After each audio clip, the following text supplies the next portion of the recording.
በራያ ቆቦ ያገዛዙ ሰራዊት መብረቃዊ የደፈጣ ጥቃት አስተናገደ። የፋኖ ጀግኖች ወታደራዊ የበላይነታቸውን በማረጋገጥ ድል አበሰሩ። በተቃራኒው ድል የራቀው አገዛዙ ጦር በንጹሃን አርሶ አደሮች ላይ አሳዛኝ ጥቃት ፈጽሟል። ቀዳሚ ግንባር መረጃችን ነው። በጎንደር ወገራ ወረዳ ከባድ ውጊያ ተደረገ። በቀጠናው የገባው የብልጽግና ሰራዊት በመልሶ ምት እንዲያፈገፍግ መደረጉም ተሰምቷል። ይህ በእንዲህ እንዳለ የአማራ ተቋም ግንባታ ጥሪም ቀርቧል። አርበኛው አሁናዊ መልእክት አስተላልፈዋል። በዝርዝር እናስደምጣችኋለን። የአልቡራን አስመራ ጉዞ ለ4 ኪሎ ብልጽግና ጋዝ ከባድ ፍራቻን አንግሷል ተባለ። በምስራቅ አፍሪካ አዲስ የኃይል አሰላለፍ እየተፈጠረ ሲሆን የአልቡራንና የኢሳያስ የአስመራ ውይይት የአብይ አህመድ የከሰረ የዲፕሎማሲ ፖሊሲ ውድቀት የቀጠናውን ፍጥጫ እንደሚያባብሰው ተመላከተ። በሌላ ዜና ወንበዴዎች በኤደን ባህረ ሰላጤ የነዳጅ ጫኝ መርከብ ማገታቸው ተሰማ። ቀጠናዊ መረጃዎቻችን ናቸው።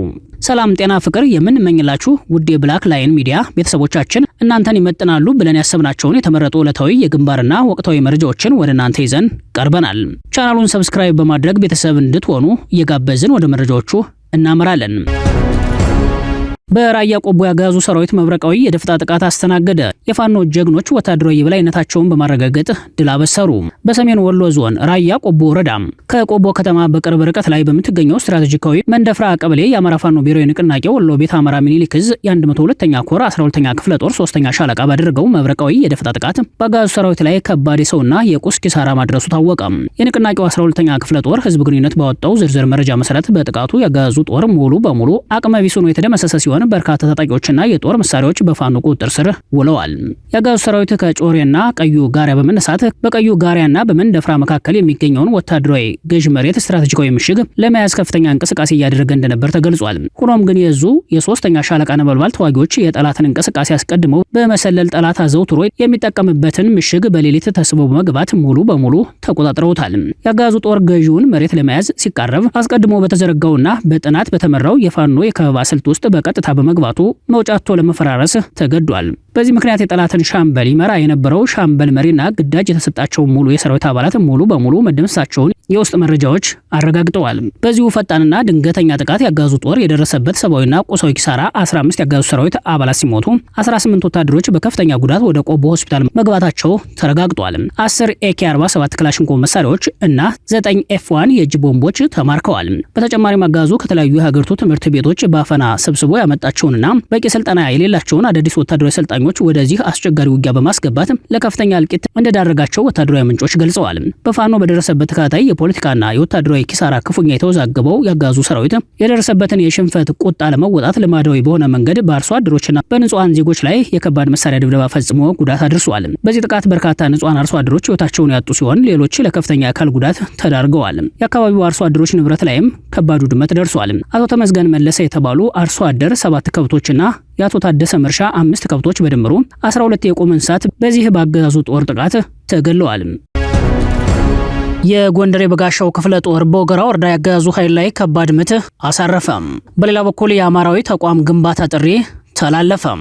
የአማራ ህዝብ የህልውናና የነጻነት ተጋድሎ በየግንባሩ እያገገመና የጠላትን ኃይል እያሽመደመደ በከፍተኛ የድል ስሜት ወደፊት እየገሰገሰ ይገኛል። በትናንትናው ዕለት ሐምሌ 10 ቀን 2018 ዓ.ም በጎንደር ጠቅላይ ግዛት ወገራ ወረዳ ላይ በተጀመረ ከፍተኛ ፊልሚያ የፋኖ ኃይሎች ያጋዙን ስርዓት ጠባቂ ጦር አይቀጡ ቅጣት በመቅጣት አንጸባራቂ ድል ተቀዳጅተዋል። አፋብን ጎንደር ጠቅላይ ግዛት በላይ ዘለቀ ዕዝ ስር የሚንቀሳቀሰው የዳግማዊ ቴዎድሮስ 5ኛ ኮር ግዙፉ የጎንደር የበጋሻው ክፍለ ጦር አባል የሆነው የቴዎድሮስ ብርጌድ በወገራ ወረዳ በከፈተው የተቀናጀ ማጥቃት ያጋዙን ሰራዊት ፍጹም በሆነ የበላይነት ኪሳራ አድርሶበታል። ራስ አሞራው ውብነህ ሻለቃ ቁጥር 1 እና አሳምነው ሻለቃ በጥምረትና በከፍተኛ ወታደራዊ ስልት ባደረጉት የሰዓታት ከባድ ውጊያ በአካባቢው ማህበረሰብ ላይ ግድያና ዘረፋ ለመፈጸም አቅዶ የገባውን የብልጽግና ሆዳደር ኃይል እቅዱን አምክነውታል። ውጊያው ከቀኑ 8 ሰዓት ጀምሮ እስከ ምሽቱ 2 ሰዓት ከ30 ድረስ በወገራ ወረዳ ትርጎስጌና ዳባት አቦ ቀበሌዎች ላይ በከፍተኛ ወታደራዊ ፊልሚያ ተደርጓል። የአብይ አህመድ ወንበር ለማስጠበቅ የሚዋጋውና በብርሃኑ ጁላ የሚመራው ሰራዊት ከተጨማሪ አካባቢዎች ማለትም ከአምባ ጊዮርጊስ፣ ገደብያና ዳባት ከተሞች ተጨማሪ ድጋፍ ሰጪ ኃይል በማምጣት ለጊዜው የተረፉትን አባላቱን ከሙሉ እልቂት ቢያተርፍም የደረሰበትን ከፍተኛ የሰው ኃይል ኪሳራ ግን ሊቋቋም አልቻለም ሲሉ የቀጠናው ወታደራዊ ምንጮች ገልጸዋል። በዚህ ውጊያ 11 የሰራዊቱ አባላትና 4 ሚሊሻዎች መሞታቸው ተረጋግጧል። 8 ተጨማሪ የሰራዊቱ አባላት ክፉኛ ቆስለዋል። በተጨማሪም የጎንደር የበጋሻው ክፍለ ጦር በጎንደር ዙሪያ ዳዋና አምቦበር በከፈቱት ጥቃት ሰራዊቱ ኪሳራን አስተናግዷል። በመረጃችን ስንቀጥል የአማራ ህዝብ ዋስትና ራሱን የቻለ ሁለንተናዊ ተቋም መገንባት ነው ሲል አርበኛ አራገው ያለው ተናገረም። ከጦር ሜዳው ባሻገር በፖለቲካዊና ስትራቴጂካዊ ግንባር የአማራን ህዝብ ዘላቂ ነጻነት ለማረጋገጥ ወሳኝ የሆኑ ጥሪዎች እየቀረቡ ነው። የአፋብን ምኒልክ ዕዝ እቅድ ዝግጅትና ግምገማ መምሪያ ኃላፊ አርበኛ ሀራገው ያለው እንደገለጹት የአማራ ህዝብ ባለፉት በርካታ አስርት ዓመታት የገጠሙትን መዋቅራዊ ውድመቶች፣ ግፎችና ማህበራዊ ጉስቁልናዎች መቋቋም ያቃተው እንዲሁም ድምፁ በዓለም አደባባይ በሚገባ እንዳይሰማ የታገደው በአንድ ዋና ምክንያት ነው ብለዋል። እርሱም አማራን ሆኖ በቁርጠኝነት የቆመው ተቋም ፖለቲካዊ፣ ማህበራዊ፣ ኢኮኖሚያዊና ወታደራዊ ኃይል ባለመኖር ነው ሲሉ አስረድተዋል።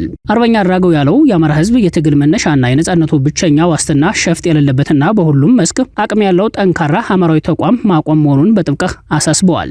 ቀደም ሲል አማራዊ ተቋም ለመውለድ በተደረጉ ጥረቶች ውስጥ አንዱ አሳልፎ እየሰጠው አንዱ ለእውነት ሲቆም ሌላው ለጊዜያዊ ምቾትና ለሆዱ እየወደቀ እስካሁን ያለ ተቋም ቆይተን ነበር ሲሉ ያለፉትን ተግዳሮቶች አስታውሰዋል። አሁን ግን የአማራ ህዝብ ሁለንተናዊ መስዋዕትነት ከፍሎ የጸነሰውን የአማራ ፋኖ ብሔራዊ ንቅናቄ አፋብን በእጃችን ላይ የወደቀ ታሪካዊ እድል አድርገን ልንመለከተው ይገባል ብሏል። ድርጅት ለአማራ ለኢትዮጵያና ለጠቅላላው ለምስራቅ አፍሪካ ቀጠና የሰላምና የልማት ተስፋ አድርጎ የመገንባት ታሪካዊ ኃላፊነት በፋኖና በህዝቡ ትከሻ ላይ ወድቋል ሲሉ አመላክተዋል። ወጣቱ አርበኛ ሀራገው እንዳሳሰበው በአማራ ህዝብ ሁለንተናዊ ማንነት ላይ ግልጽ የጥፋት ዘመቻ የከፈተውንና አምባገነናዊ የሆነውን የአብይ አህመድን አጥፊ አገዛዝ መገርሰስ ቀዳሚ ተግባር ነው። የዚህ ትውልድ ዋነኛ አደራም ለሰው ልጅ ነጻነት፣ ለጋራ ልማትና እድገት በጎ ምላሽ የሚሰጥ ፍትሃዊ ስርዓት በሀገሪቱ ላይ መከተል መሆኑን በጽኑ አስገንዝቧል። በምስራቅ አፍሪካ አዲስ የኃይል አሰላለፍ እየተፈጠረ ሲሆን የአልቡርሃንና የኢሳያስ የአስመራ ውይይትና የአብይ አህመድ የከሰረ የዲፕሎማሲ ፖሊሲ ውድቀት የቀጠናውን ፍጥጫ እንደሚያባብሰው ተመላከተ። የምስራቅ አፍሪካ ቀንድ ቀጠናዊ ፖለቲካና ደህንነት ላይ አዲስ ምዕራፍ እየተከፈተ መሆኑን የሚያሳዩ ክስተቶች በከፍተኛ ፍጥነት በመቀያየር ላይ ናቸው። የሱዳን ሉዓላዊ ምክር ቤት ፕሬዝዳንት ጀነራል አብዱል ፈታህ አልቡርሃን ትላንት አርብ በአስመራ ባደረጉት ይፋዊ ጉብኝት ከኤርትራው ፕሬዝዳንት ኢሳያስ አፈወርቂ ጋር በሁለትዮሽ ግንኙነትና በቀጠናው የደህንነት ጉዳዮች ላይ ጥልቅ ምክክር አድርገዋል። ይህ በሱዳንና በኤርትራ መካከል እየተጠነከረ የመጣው ወታደራዊና ፖለቲካዊ ቁርኝት በቅርቡ የብልጽግናው አብይ አህመድ ለፓርላማቸው በሰጡት ምላሽ ሱዳን፣ ኤርትራና ህወሓት በውጭ ኃይሎች ተላላኪነት በኢትዮጵያ ላይ የጠላትነት ጥምረት ፈጥረዋል በማለት ላቀረቡት ክስ ቀጥተኛ ምላሽና ማሳያ ተደርጎ ተወስዷል። ታዛቢዎች ይህንን የአልቡርሃን ጉብኝት የአብይ አህመድ አስተዳደር በቀጠናው የፈጠረውን የከሰረና የተገለለ የውጭ ፖሊሲ ማረጋገጫ አድርገውታል። ጀነራል አልቡርሃን አስመራ ዓለም አቀፍ አውሮፕላን ማረፊያ ሲደርሱ በፕሬዝዳንት ኢሳያስ አፈወርቂ ከፍተኛ አቀባበል ተደርጎላቸዋል። ከሉዓላዊ ምክር ቤቱ የወጣው መግለጫ ጉብኝቱን ወንድማማችነትን የተላበሰ ሲል የገለጸው ሲሆን ሁለቱ መሪዎች በካርቱምና በአስመራ መካከል በተለያዩ ዘርፎች ያለውን ትብብር ለማሳደግ ተስማምተዋል። ምንም እንኳ ዝርዝር የደህንነት ስምምነቶቹ ይፋ ባይሆኑም ኤርትራ ከሱዳን በተለይም ከካሳላና ከቀይ ባህር ግዛቶች ጋር ያላት 600 ኪሎ ሜትር የሚረዝም ስትራቴጂካዊ ድንበር ለሱዳን ጦር ወሳኝ መተንፈሻ ሆኗል። የሱዳን የእርስ በርስ ጦርነት ከተቀሰቀሰ ጀምሮ አስመራ ለአልቡርሃን አስተዳደር የምታደርገው የፖለቲካና የደህንነት ድጋፍ እየጨመረ መጥቷል። የአልቡርሃንና የኢሳያስ መገናኘት የአብይ አህመድ አገዛዝ በምስራቅ አፍሪካ የገጠመውን ከፍተኛ ዲፕሎማሲ ክስረት በግልጽ አመላክተዋል። አብይ አህመድ የራሳቸውን የውስጥ ፖለቲካ ቀውስና የኢኮኖሚ ውድቀት ለመሸፈን ጎረቤት ሀገራትን የውጭ ኃይሎች ተላላኪና ጠላት አድርጎ የመሳል ስትራቴጂ እየተከተሉ ይገኛሉ። ሆኖም ይህ አካሄድ ኢትዮጵያን ከጎረቤቶቿ ኤርትራና ሱዳን ጋር ሙሉ በሙሉ አቃቅሯታል። እንደ አውሮፓ አቆጣጠር በ2018 የሰላም ስምምነት ተቀልብሶ ኤርትራ ዛሬ የኢትዮጵያ ዋነኛ ስጋት ሆናለች። በሌላ በኩል ሱዳን በፋሽጋ የድንበር ውዝግብና በህዳሴው ግድብ ዙሪያ ከአዲስ አበባ ጋር የነበራት አለመግባባት ሳይፈታ አሁን ደግሞ ከአስመራ ጋር መቧደኗ የኢትዮጵያን ውጭ ፖሊሲ አቅጣጫ የለሽና የከሸፈ ያደርገዋል። ጠቅላይ ሚኒስትሩ ህወሓት ኤርትራና ሱዳን በጋራ ሊወጉኝ ነው የሚለው ክሳቸው በተለይም በፕሪቶሪያው ስምምነት መሰረት ትጥቅ መፍታት የነበረበትን የህወሓትን ኃይልና የኤርትራን ወታደራዊ አቋም በአንድ ጎራ ማሰለፋቸው በራሳቸው የተፈረመውን ስምምነት አተገባበር ድክመትና የፖለቲካ ስሌታቸው መክሸፉን የሚያሳይ ነው ሲሉ ተንታኞች ይገልጻሉ። አብይ አህመድ በምስራቅ አፍሪካ ሊፈጥሩት የሞከሩት ዛሬ አገሪቱን ከሱዳን፣ ከኤርትራ፣ ከሶማሊያና ከግብጽ ጋር ወደ ከረረ ዲፕሎማሲያዊ ፍጥጫ ውስጥ ከቷታል። ሆኖም የሱዳን፣ ኤርትራና ሌሎች ኃይሎች ጥምረት ምንም እንኳ ለኢትዮጵያ የጦርነት ስጋት ቢሆኑም የአብይ አህመድን አገዛዝ ለመገርሰስ ለሀገር ውስጥ ታጋዮች እንደ ጥሩ አጋጣሚ የሚታይ ሆኖ ቀጥሏል። የአልቡርሃን አስመራ ጉብኝት የሚያሳየው የምስራቅ አፍሪካ ሀገራት የኢትዮጵያን የውጭ ፖሊሲ በመሸሽ የራሳቸውን አዲስ ደህንነት ጥምረት እየፈጠሩ መሆኑን ነው። ይህም አብይ አህመድ ቀጠናውን ለመምራት የነበራቸው ህልም ወደ ከሰረ ፖሊሲነት ተቀይሮ አገሪቱ በዲፕሎማሲያዊ መንገድ እንድትገለልና አዳዲስ የደህንነት ስጋቶች ዙሪያዋን እንዲከቧት እያደረገ መሆኑን የፖለቲካ ተንታኞች ያስገነዝባሉ። በሌላ በኩል የፖለቲካው ሴራ አሁንም በቀጠናው ሲጋጋል በሱዳን ምድር ላይ ያለው ሰብአዊ ቀውስ እጅግ አሳሳቢ ደረጃ ላይ ደርሷል።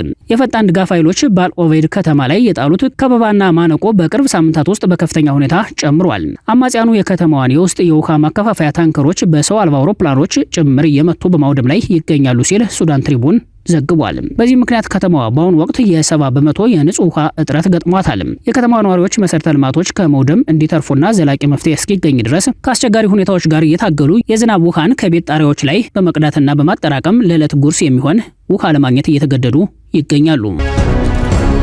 የሶማሊያ ባህር ላይ ወንበዴዎች በኤደን ባህረ ሰላጤ ሌላ የነዳጅ ጫኝ መርከብ አገቱ። ይህ በ3 ወር ውስጥ ሁለተኛው ነው። በኤደን ባህረ ሰላጤ የመን የባህር ዳርቻ አካባቢ የሶማሊያ ባህር ላይ ወንበዴዎች አንድ የጭነት መርከብ ማገታቸውን የዩናይትድ ኪንግደም የባህር ኃይል ደህንነት ድርጅትና የሶማሊያ የደህንነት ባለስልጣን አስታወቁ። ይህ ድርጊት በየመን የባህር ዳርቻ በ3 ወር ጊዜ ውስጥ የተፈጸመ ሁለተኛው የእገታ ወንጀል ሆኖ ተመዝግቧል። የታንዛኒያን ባንዲራ የምታውለበልበው ኤምቲ አሳና የተባለች የነዳጅ የጭነት መርከብ ናት የታገተችው። መርከቧ ወደ ምስራቅ አቅጣጫ በመጓዝ ላይ የነበረች ሲሆን መዳረሻዋም ወደ ሶማሊያ ከፊል ራስ ገዝ ግዛት ፑንትላንድ ወደሚገኘው የቦሳሶ ወደብ እንደነበር ታውቋል። የፑንትላንድ የደህንነት ባለስልጣናት እንደገለጹት ከሆነ አጥቂዎቹ 7 የሶማሊያ ታጣቂዎች ናቸው። እነዚህ ታጣቂዎች ከፑንትላንድ የወደብ ከተማ ጋራካድ አቅራቢያ ከሚገኝ ሩቅ አካባቢ ተነስተው ወደ ኤደን ባህረ ሰላጤ በመጓዝ ነው ጥቃቱን የፈጸሙት። የዩኬ ባህር ትራንስፖርት ድርጅት መርከቧ በጉዞ ላይ ያለች ያልተፈቀደላቸው ግለሰቦች ተሳፍረዋል ሲል የገለጸ ሲሆን በአካባቢው የሚንቀሳቀሱ ሌሎች መርከቦችም ከፍተኛ ጥንቃቄ እንዲያደርጉ መክሯል። ይህ የቅርብ ጊዜ እገታ የባህር ላይ ወንበዴዎች በአካባቢው በከፍተኛ ሁኔታ ያንሰራሩ መሆኑን የሚያሳይ ማረጋገጫ ተደርጎ ተወስዷል። በግንቦት ወር ኤምቲ ዩሬካ የተባለች መርከብ በቃና ወደብ አቅራቢያ ታግታለች። በሚያዝያ ወር ደግሞ ሌሎች 2 መርከቦች በህንድ ውቅያኖስ ላይ በባህር ወንበዴዎች እገታ ተፈጽሞባቸዋል። ከነዚህ እገታዎች በተጨማሪ ወንበዴዎቹ ሌሎች በርካታ መርከቦችን ለመጥለፍ ያልተሳኩ ሙከራዎችን ማድረጋቸው ተገልጿል። በአንድ ወቅት ዓለም አቀፍ ትኩረት ስቦ የነበረውና በተከታታይ እገታ ይፈጸምበት የነበረው ይህ የውሃ ክፍል ከተለያዩ ሀገራት የተውጣጡ የባህር ኃይል አባላትን ያካተተ የተቀናጀ የጸጥታ ዘመቻ ከተደረገበት በኋላ ላለፉት 3 ዓመታት ጥቃቱ ሙሉ በሙሉ በሚባል ደረጃ ሊጠፋ ተቃርቦ ነበር። የፑንትላንድ የደህንነት ባለስልጣናት ለቢቢሲ እንደተናገሩት ከሆነ የወንበዴዎቹ ጥቃት በኤደን ባህረ ሰላጤ ላይ እንዲያገረሽ ያደረገው ዋነኛው ምክንያት የጥበቃ መላላት ነው። የህንድ ውቅያኖስ በሶማሊያ የሚካሄደውን የጸረ የባህር ላይ ወንበዴዎች ዘመቻ በሚቆጣጠረው የአውሮፓ ህብረት የባህር ኃይል ከፍተኛ ጥበቃ የሚደረግለት ቢሆንም በአንጻሩ በኤደን ባህረ ሰላጤ በኩል ያለው የባህር ኃይል ጥበቃ ግን የላላ በመሆኑ ወንበዴዎቹ ይህንን ክፍተት ተጠቅመው ጥቃታቸውን ሊያሰፉ ችለዋል ተብለዋል። ክቡራትና ክቡራን አድማጭ ተመልካቾቻችን ለሰዓቱ የተዘጋጁት መረጃዎች ያደምጣችኋቸውን ይመስሉ ነበር። አብራችሁን ስለቆያችሁ ላቅ ያለ ምስጋና አለን። በያላችሁበት ሰናይ አዳር ይሁንላችሁ። ጤና ይስጥልን።